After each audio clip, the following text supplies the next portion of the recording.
Binafsi namshukuru Mungu kwa ajili ya wema wake. Amen. Na imethibitisha ujumbe wa leo, hasa wakati Pastor Ima akiongea kwamba ibada ya ndani, kuwa na kitu cha kimungu, sio kubeba mambo. Ina ujumbe ambao kichwa cha maneno kinaitwa toba ya Daudi. Alafu toba ya Daudi, niongee tu kidogo. Niongee kanisa moja ambalo lina mfano mzuri la Watesalonike. Nimalizie tu ujumbe wangu. Bwana asifiwe. Amen. Tunaposema toba, toba, unatubia uovu ulioufanya. Kuna toba nyingine watu wanatubu wanaungama, lakini bado hali inaendelea. Hamjawahi kuona hiyo? Ili somo sio hapa tu nimefundisha, hata Bible Study West Meru nimefundisha. Kwa hiyo huyu Daudi elewa alikuwa ni mfalme. Na mfalme akisema unyongo unanyongo. Sawa jamani? Amen. Ni kama rais akisema jambo lolote. Magufuli mimi namuona kwenye TV. Sijawahi kumuona ile wanaita live. Lakini pale pale akiwa Ikulu aseme ile kwa mkuu wa wilaya kwamba una mchungaji anaitwa Langaeli Kaya, naomba kuanzia sasa hivi awekwe ndani mpaka atoke kwa neno langu. Itakuwa hivyo. Ni sawa? Amen. Mkuu wa nchi mpaka kwa neno, baada akishasema kwa neno lake, hamna cha rushwa, hamna cha nini, hamna cha RPC, hamna cha nani. Natoa mfano wa Daudi. Amen. Amen. Kwa hiyo maana ya toba haina rika, haina cheo, haina umaarufu, haina nimesoma, haina ni tajiri, haina kitu gani. Umekosea, unapaswa kutubu. Uko pamoja? Amen. Amen. Amen. Daudi alikuwa mfalme. Na huu ujumbe wa toba wa Daudi ilitokana naye kumdhulumu mtu mke wake. Ni Uria na mke wa Uria aliitwa naye. Kwa hiyo alituma mjumbe, tumishi wa Mungu Nathan, kwenda kumweleza hiyo dhambi yake.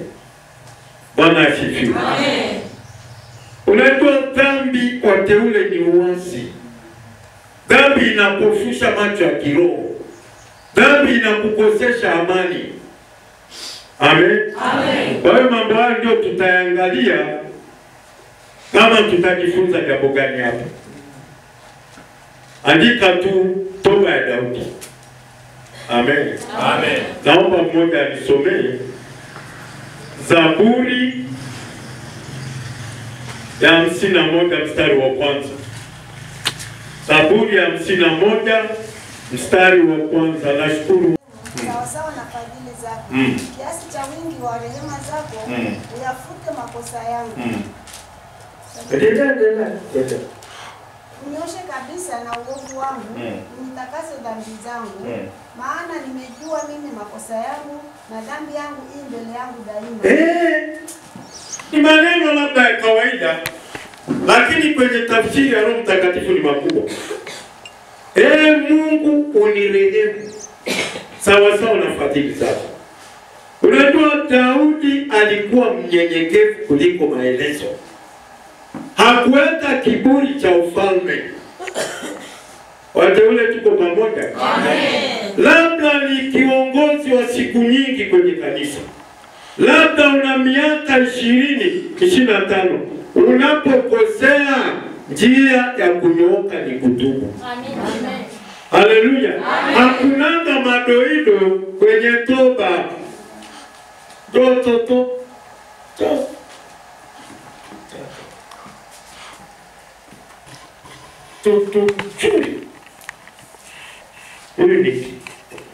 Huyu sio mjukuu wako. ni kitukufu. Amen. Amen. Nikimudhi yeye anaweza kumkali ali. Si sawa? Lakini kwa Mungu hataki niseme nikakijukuu nikatoto kadogo akina neno. Kwa Mungu kuna neno. Amen. Yaani ndio kanuni. Kwa Mungu kuna nini? Neno. Mpaka nimwambie toto nisamehe, nimbembeleze labda na pipi, lakini yeye ameisha, ndio dhambi yangu itaondoka. Amen. Mnaelewa? Amen. Nimetaka nifundishe yule Daudi, mtu mkubwa ambao Daudi ukubwa wake ni nini? Yesu atoka katika huo ukoo. Haleluya. Sawa. Ndio maana anaitwa mwana wa Daudi. Lakini alipoasi, tamaa ilipomfikia, akaanguka kama wanadamu waangukavyo. Aliona hakuna njia mkato, ni kunyooka. Bwana unirehemu. Amen. Amen. Bwana asifiwe. Amen. Maana alisema dhambi yangu mbele yangu daima. Unajua jambo lolote huwa unalolifanya nje ya neno la Mungu huwa liko mbele yako. Tunajua siri. Kama ni msengenyaji unajua. Sio siri. Ni siri kwa watu lakini si kwenye nafsi yako. Tuko pamoja? Kama ni mtu wa kujigamba, maana wako watu duniani anajua kujigamba kwake. Hawaniambii kitu. Si wako watu wa namna hiyo. Sasa kwa Mungu ni njia iliyonyooka. Amen. Sawa sawa na fadhili zako. Maana Mungu amejaa rehema, amejaa fadhili. Kwa hiyo Daudi aliona mimi ni mfalme, lakini amenitumia mjumbe Nathan. Amenitumia mtumishi wake. Amen. Bwana asifiwe. Amen. Kitu kikubwa cha kujua dhambi yangu mbele yangu. Tatizo lako liko hapo. Amen. Udhaifu wako unaujua ili uondoke. Sio kesi. Sio nini? Sio kesi. Ni toba. Amen. Naomba tumpige Yesu makofi. Kuna mhubiri mara nyingi nimetoa mfano wake. Anaitwa Swagat. Mhubiri wa kimataifa. Alikuwa akisimama kuhubiri. Uwepo wa Mungu ulitembea naye. Watu wanapiga mayowe wazungu. Naona ni makabasi tu machozi. Lakini secretary, karani wake wa kike akamwangusha. Roho ya zinaa ni mbaya. Tuko pamoja? Ni dhambi mbaya. Hebu tuseme zinaa ni mbaya. Zinaa ni mbaya. Yaani yule shujaa akaangushwa na karani wake wa kike kwa ushawishi wa watu wenye fedha. Wewe kazana umwangushe, tutakupa hiki na hiki. Fedha inaloga. Si nzuri, lakini inaloga. Amen. Amen. Swagat alipoanguka, dunia ilijua kwamba Swagat ameanguka.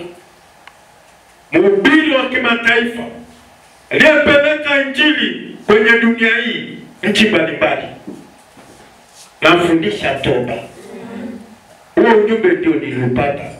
Kaisa ameuthibitisha hapa wakati akiongea. Amen. Amen. Amen. Bwana asifiwe. Amen.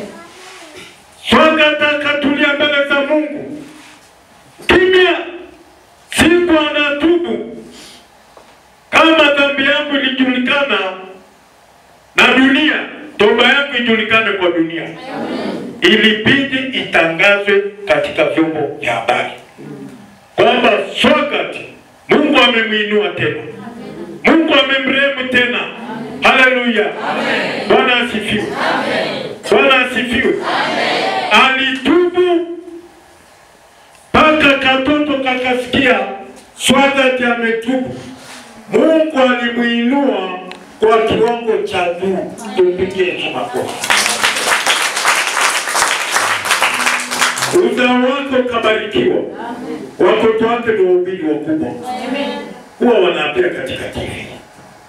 Daudi alikuwa akikosea, sio kesi, anatubu mpaka mifupa inakuwa kama inasakika, mpaka Mungu anamshangaa. Unanielewa tunasema? Mpaka Mungu ana nini? Anamshangaa. Yaani Daudi nimemsema halitiki. Utakuta nimezaliwa na mwanamke katika hatia. Anapotubu Mungu akashangaa, asema sijaona mtu kama Daudi. Ela mtu ametenda dhambi, toba imefuta, mpaka Mungu anashangaa. Njia yako inooke, unapokosea usijipe haki. Yeyote iwe ni nani, toba inaturejea tena. Haleluya. Inaturejesha.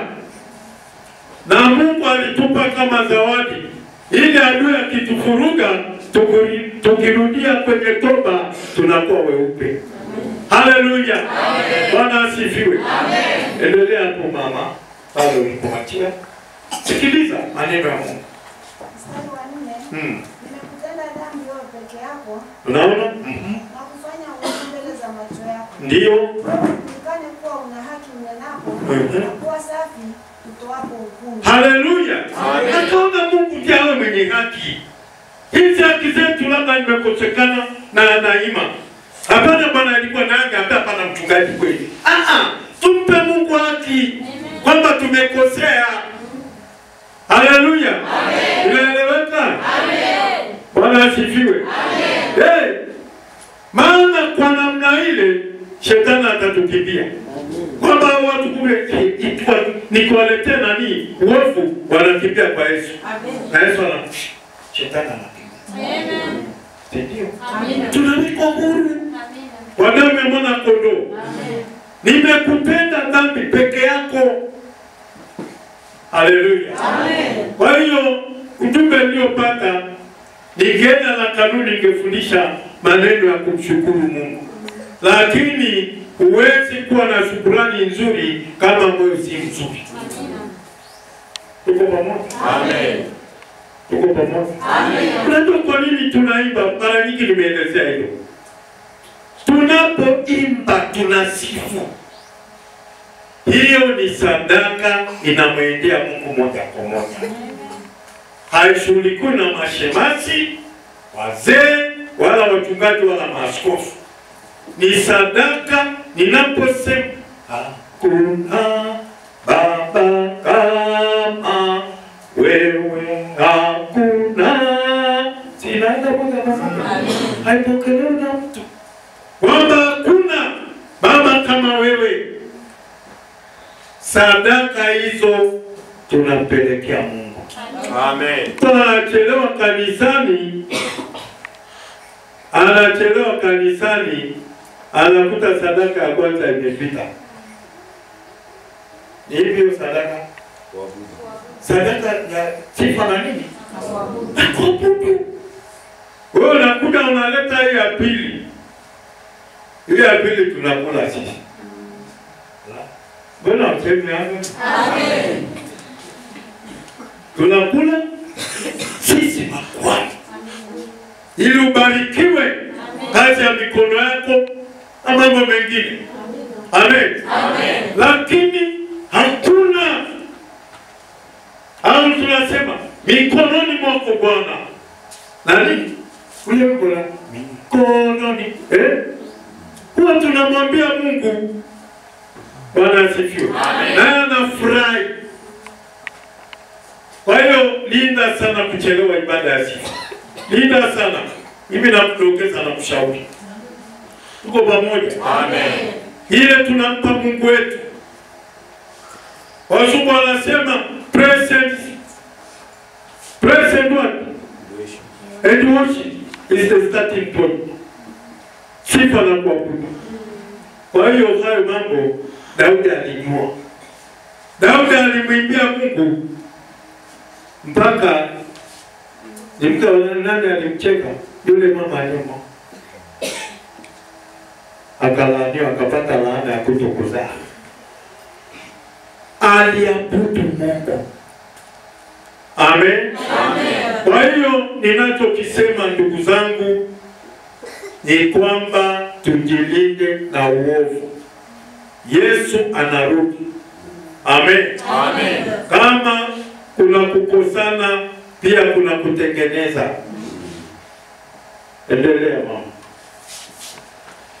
Tazama mimi niliumbwa katika hali ya uovu. Ndio. Mama yangu alinichukua mimba hatiani. Mpaka anashuka kwenye kuzaliwa.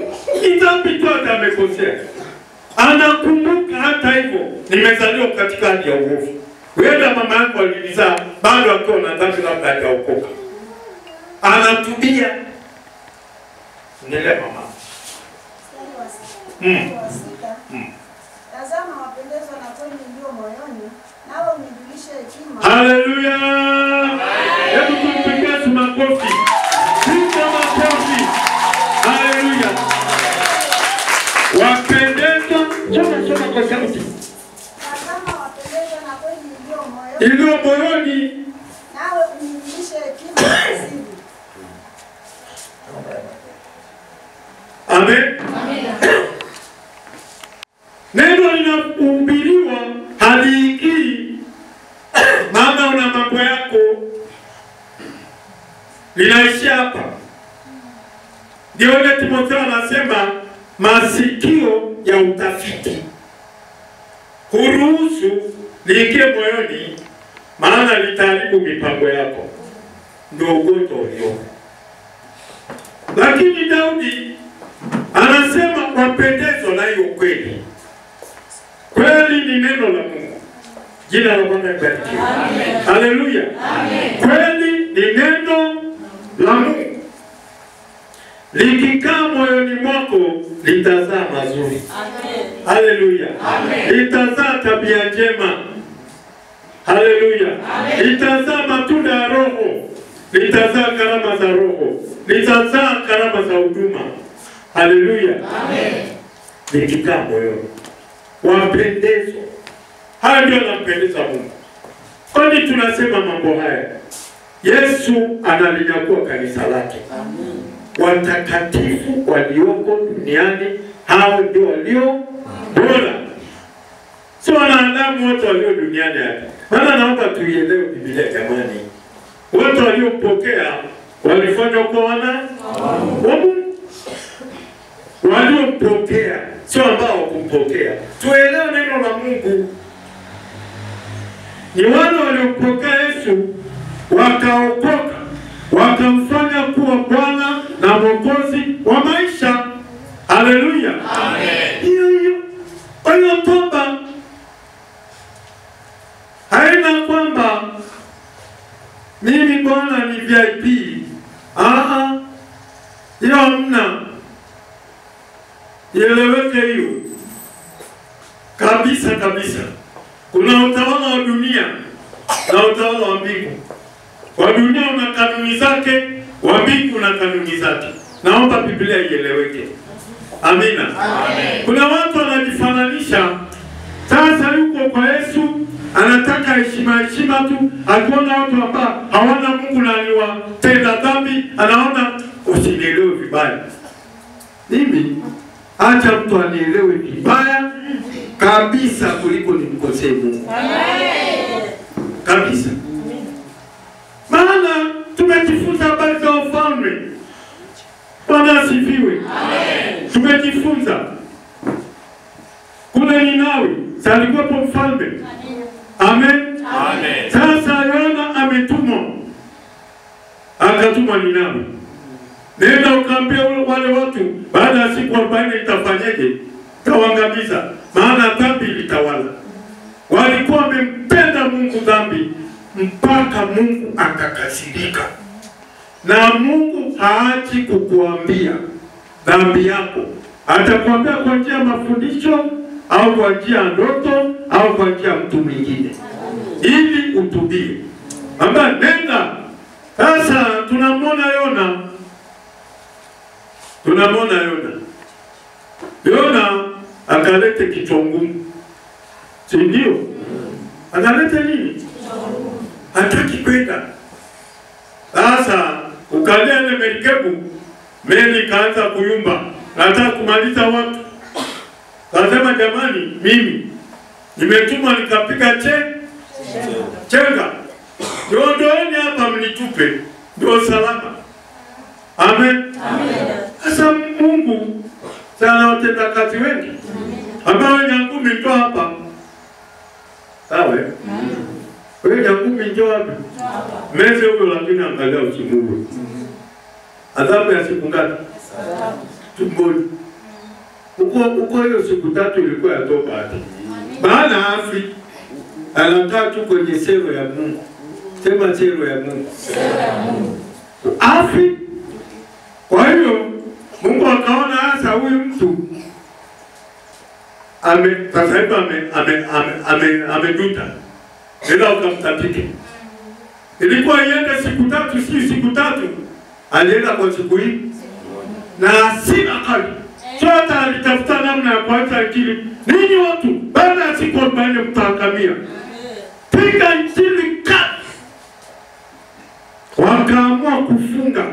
Mfalme aliposikia sio kufunga tu, hata ng'ombe wafunge. Watu wavae magunia. Ni mfalme anasema wajuete kama Mungu atatunusuru. Ni neno kwa ndugu zangu. Amen. Wajuete kama Mungu atatunusuru. Ng'ombe akafunga, wanadamu akafunga, mfalme akafuata nyoko lake, maana anajua Mungu ni Mungu, si mtu. Hajali wewe ni nani, anataka unyenyekevu. Amen. Tuko pamoja? Anahitaji kitu kinaitwa unyenyekevu. Haleluya. Amen. Tunaona kwamba Ninawi ikapata rehema. Toba. Amen. Amen. Ni ujumbe muhimu. Ni ujumbe muhimu. Bwana asifiwe. Amen. Narudi kwa Daudi. Kwa hiyo tunaona wapendezwa na nini? Kweli iliyo moyoni. Mama endelea. Umefika mstari wa 10. Haya, twende.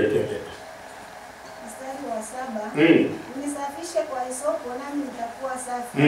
Unioshe nami nitakuwa mweupe kama theluji. Ndio. Unifanye kusikia furaha na shangwe. Mifupa iliyoponda ifurahi. Mifupa iliyofanyaje? Dhambi inachakaza jamani. Inaharibu afya. Inaharibu nafsi. Mifupa iliyoponda ifurahi. Usitiri uso wangu, usitazame dhambi zangu. Usifute hatia zangu zote. Mungu, uniumbie moyo safi. Uifanye upya roho iliyotulia ndani yangu. Usinitenge na uso wako, wala roho yako mtakatifu usiniondokee. Unirudishie furaha ya wokovu wako. Utengeneze kwa roho ya wepesi. Amina. Unirudishie nini? Naomba tuende pamoja jamani. Unirudishie nini? Furaha ya wokovu. Ina maana uovu ukiutenda, ina maana wokovu unakuwa mbali. Sawa jamani? Amen. Dhambi ikikaa ndani, hata uimbe kama malaika. Sauti nyororo. Hata uimbe Kiingereza. There is none like you. There is none like you. No one can touch my heart like you do. I could set for eternity long and find there is none like you. Mwangalizi wetu anaimba Kiingereza. Mwangalizi wetu anaimba nini? Kiingereza. Hakuna kama wewe. Tutafsiria. Sasa unafikiri hiyo tunamtisha Yesu? Anapoimba hicho Kiingereza kuna roho ndani. Uko pamoja? Amen. Amen. Amen. Tuwe safi. Amen. Amesema tuoshe kwa hisopo, damu takatifu ya Yesu ndio inatusafisha na udhalimu wote. Amen. Amen. Kwa hiyo tumeona huyu mtumishi wa Mungu, nirudishie heshima ya wokovu. Dhambi inaondoa heshima ya wokovu. Haleluya. Yaani unakosana na Mungu, unajitenga na Mungu. Unapotubu, amani ya kweli inazaliwa. Sifa kwa mwana kondoo. Haleluya. Amina, amina. Bwana asifiwe. Haleluya. Bwana asifiwe. Neno kubwa hapo, unirudishie heshima ya wokovu.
Haleluya. Tunaweka uamuzi mgumu juu ya shetani kwamba tunaenda kwa Baba. Hata Yesu anarudi. Haleluya. Haleluya. Kwa hiyo tusitetee uovu hata kwenye hali ngumu. Tuwe wa kweli kwa ajili ya usalama wetu. Amina. Tengeleze mambo kabla asijaja siku zilizo mbaya. Tunaona kanisa moja tutaliangalia ambao ilikuwa faraja kwa watumishi wa Mungu. Timu ya watumishi walisikia furaha. Tutasoma kidogo nimalizie ujumbe. Mungu asifiwe. Amen. Mwingine asome upande wa juu. Wathesalonike wa kwanza sura ya kwanza mstari wa kwanza na kuendelea. Mwingine upande wa juu. Haleluya. Amen. Kanisa la Wathesalonike ndio katika Mungu Baba na katika Bwana Yesu Kristo. Ndio. Neema na iwe kwenu na amani. Tumshukuru Mungu. Neema na nini? Soma mama mpe. Neema na iwe kwenu na amani. Na amani. Yaani vitawale kanisa. Tumshukuru Mungu siku zote kwa ajili yenu wote, tukiwataja katika maombi yetu. Wala hatuachi kuikumbuka kazi yenu ya imani na taabu yenu ya upendo na saburi yenu ya tumaini lililo katika Bwana wetu Yesu Kristo mbele za Mungu Baba yetu. Kwa maana ndugu mnaopendwa na Mungu, twajua uteule wenu, ya kwamba injili yetu haikuwafikia katika maneno tu, bali na katika nguvu, na katika Roho Mtakatifu, na udhibitifu mwingi, kama vile mnavyojua jinsi zilivyokuwa tabia zenu kwenu kwa ajili yenu. Nanyi mkawa wafuasi wenu na wa Bwana, nanyi mkawa wafuasi wetu na wa Bwana, mkiisha kulipokea neno katika dhiki nyingi. Amina. Simama hapo, utaendelea baadaye. Anzia hapo kwanza. Hapo kwanza ulipoanzia tu. Hapo Paulo mstari wa kwanza. Paulo na Silwano wa Timotheo wa kanisa la Tesaloniki, lililo katika Mungu Baba na katika Bwana Yesu Kristo, neema na iwe kwenu na amani. Wamshukuru Mungu siku zote kwa ajili yenu yote, ukiwataja katika maombi yetu, wala hatuachi kuikumbuka kazi yenu ya imani. Amina. Hawa kama wanashukuru kwa sababu Wathesalonika walikuwa vizuri katika mambo ya imani. Amen. Amen. Yaani walikuwa vizuri kwa mambo ya kumcha Mungu. Kwa hiyo Paulo wakasikia faraja. Unajua kanisa linapoendelea vizuri ni faraja kwa viongozi wao. Mungu asifiwe. Wanasikia kufurahi maana ile kazi inaenda vizuri. Amen. Amen. Kwa hiyo unaona tushukuru Mungu. Hapa ni shukrani kwa mema waliopokea kwa wale wateule. Haleluya. Wathesalonike. Kwanza walitetea imani, walikuwa na ushuhuda mzuri. Endelea hapo chini mama. Mstari wa 7. Hata mkawa kielelezo kwa watu wote waaminio katika Makedonia na katika Akaya. Hebu tumpigie Mungu makofi.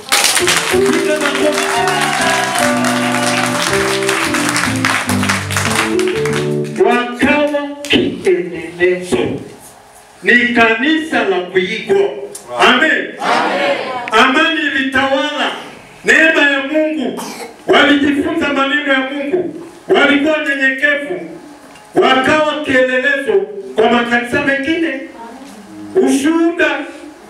Inatakiwa ushuhuda. Jamani, pamoja kwenye local church yetu tuna matawi mengi, lakini kanisa la Loita ni la kuigwa.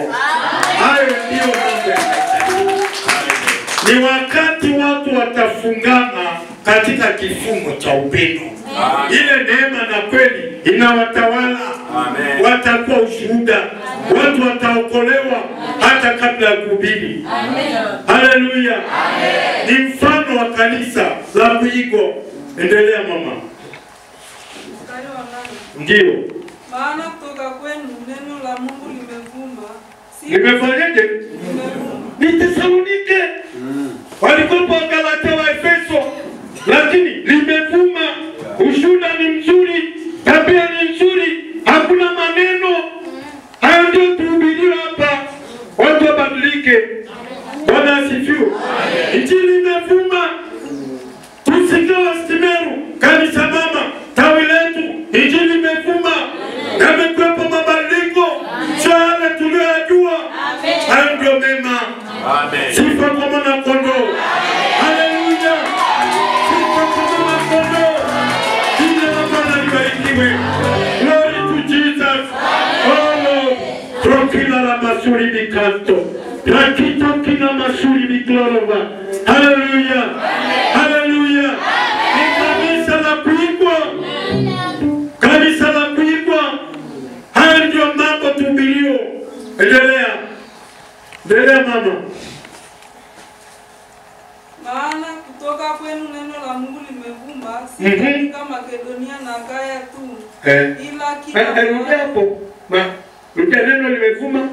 Maana kutoka kwenu neno la Mungu limevuma, si katika Makedonia na Akaya tu. Si katika Makedonia na ni si. Makedonia na nini? Na Akaya. Ila na kila mahali amani yenu mlio nayo kwa Mungu imeenea. Amani. Si ndio mambo tunahitaji? Amen. Si ndio mambo tunahitaji? Amen. Rudi hapo mwanangu. Hapo tu uliposoma. Kila mahali imani yenu mlio nayo kwa Mungu imeenea. Hata hatuna haja sisi kunena lolote. Viongozi wamefarijika. Ushuhuda umekuwa mzuri. Mzee anatulia, anasikia faraja. Kama Gayo. Waraka wa kwanza walani wa Yohana sura ya 3. Anasema kwa Gayo mzee, imani yako ufanikiwe, afya yako kama na imani yako. Maana alikuwa mcha Mungu. Watumishi wanasikia kurelax kwa ajili ya kazi. Sio wakose usingizi. Wasikie vizuri. Maana watoto wa kiroho wanatembea vizuri. Je, Wathesalonike sio kanisa la kuigwa? Sio kanisa la kujifunza? Naomba urudie pale, maana karibu nimalize ujumbe. Karibu nimalize ujumbe. Rudia hapo tu. Mstari wa 7 ndio ulisoma au wa 8?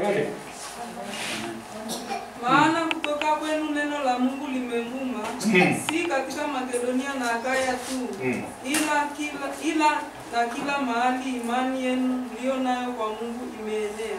Imani yenu mlio nayo kwa Mungu imefanyaje? Yaani ushuhuda umeenea. Tabia njema imeenea. Kanisa linaweza kuwa mlinzi wa tabia nzuri hata. Amen. Amen. Jina la Bwana libarikiwe. Amen. Haleluya. Amen. Umefika mstari wa ngapi? Mwisho ni wangapi? Endelea kidogo mtafahamu. Kwa kuwa wao wenyewe wanatangaza habari zetu, jinsi kulivyokuwa kuingia kwetu kwenu, na jinsi mlivyomgeukia Mungu, mkaziacha sanamu, ili kumtumikia Mungu aliye hai wa kweli, na kumngojea mwanawe kutoka mbinguni, ambaye alifufua katika wafu, naye ni Yesu. Amen.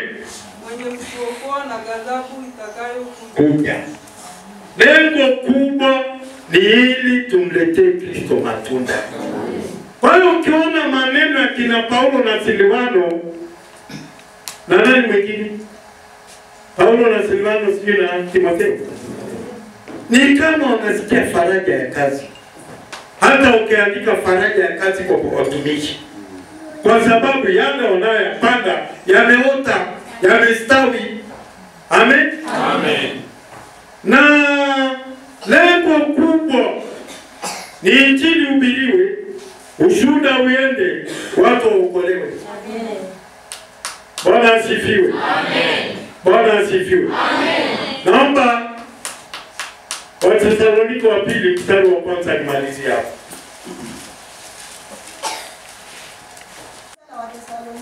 Ndio. Baba yetu na Bwana Yesu Kristo. Neema na iwe kwenu na amani zitokazo kwa Mungu Baba na kwa Bwana wetu Yesu Kristo.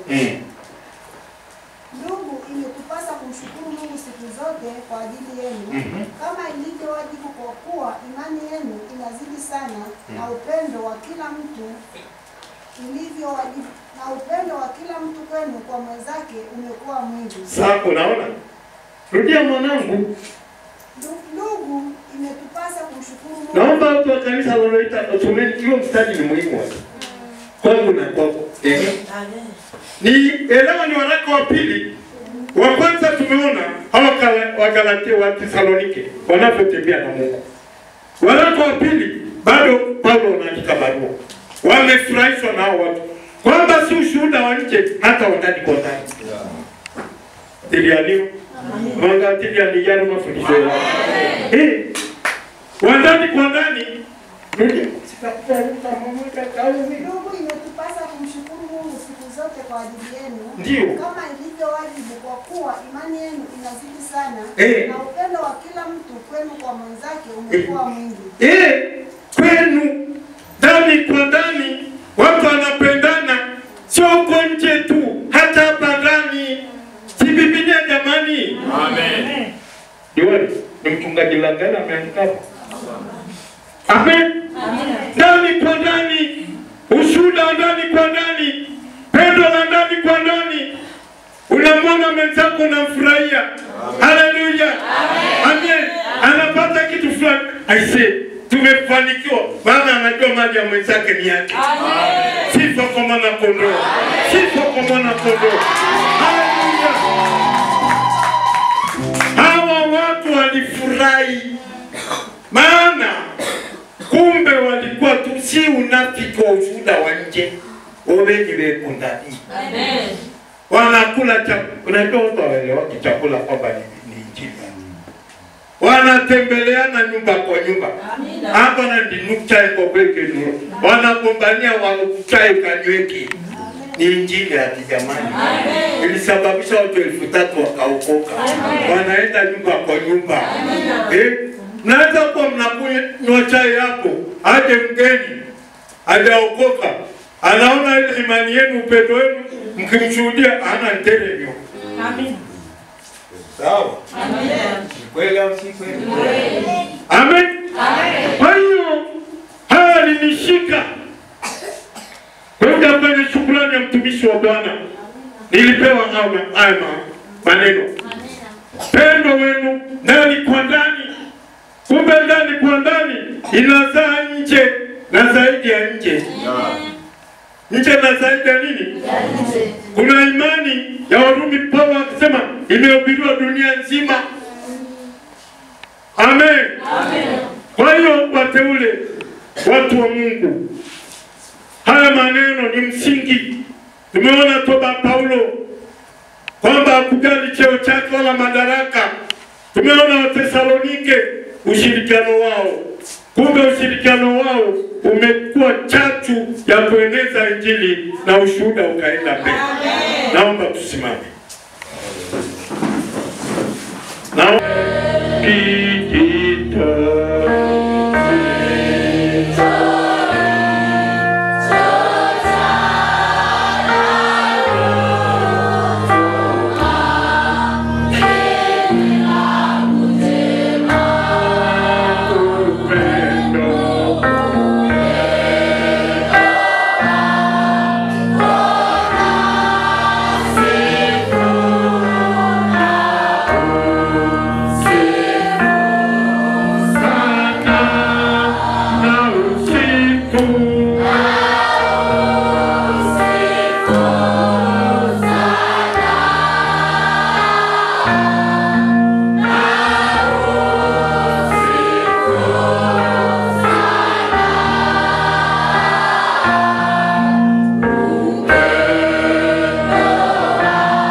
Wala usikae. Mweleze Mungu lolote kutokana na maneno. Usinyamaze, fungua mdomo wako. Mungu wa milele, kwa jina la Yesu Kristo.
Sunday school nafikiri wataimba.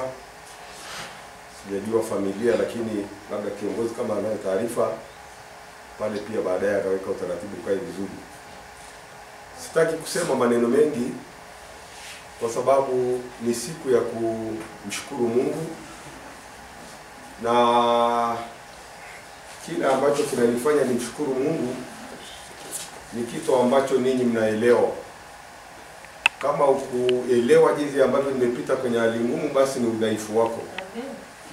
Na sikulaumu kwa sababu inategemea pia kujishughulisha kwako. Lakini ninachoelewa, watu wengi kabisa hawapasi kuelezwa kwa sababu walishuhudia.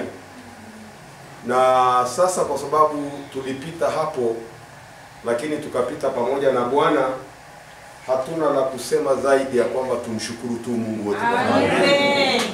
Kuna nyakati za kila mtu kwa kila jambo. Bwana Yesu asifiwe. Kwa hiyo ilikuwa ni wakati wangu kwa ile ambalo nimepitia, ambalo mimi binafsi kwa sababu si nashuhudia, ni kama ambaye ninataka kuonyesha tu kwamba kwa nini nataka kumshukuru Mungu. Siku ya kwanza baada ya kupona nilifika hapa. Baada ya kupona sasa, haikuwa siku ya ibada, na nilifungua kanisa nikaingia hapa kwa sababu hapa kanisa ni kwetu tumeshapoteza washirika kama watatu, na bila shaka kuna ambao pia walipewa heshima hapa kanisani kufanya ibada hapa. Sasa nilipokuja hiyo siku ambayo ndio nataka nikuelezee, maneno ya kwanza kabisa kwenye mdomo wangu ni kumwambia Mungu, kwa sababu nimekuja kwenye nyumba yako mwenyewe. Sijaletwa kama fulani aliyeletwaga. Basi Mungu, ninapenda kukushukuru. Nikatembea. Kwa sababu unajua wapendwa wa Bwana, kama ningekuwa sipo, basi na mimi ningeletwa hapa ili nipewe heshima. Lakini sasa kwa sababu Mungu alikataa hilo, nikaja mwenyewe, nikapata neema moyoni mwangu ya kumwambia Mungu nakushukuru. Jina la Bwana libarikiwe.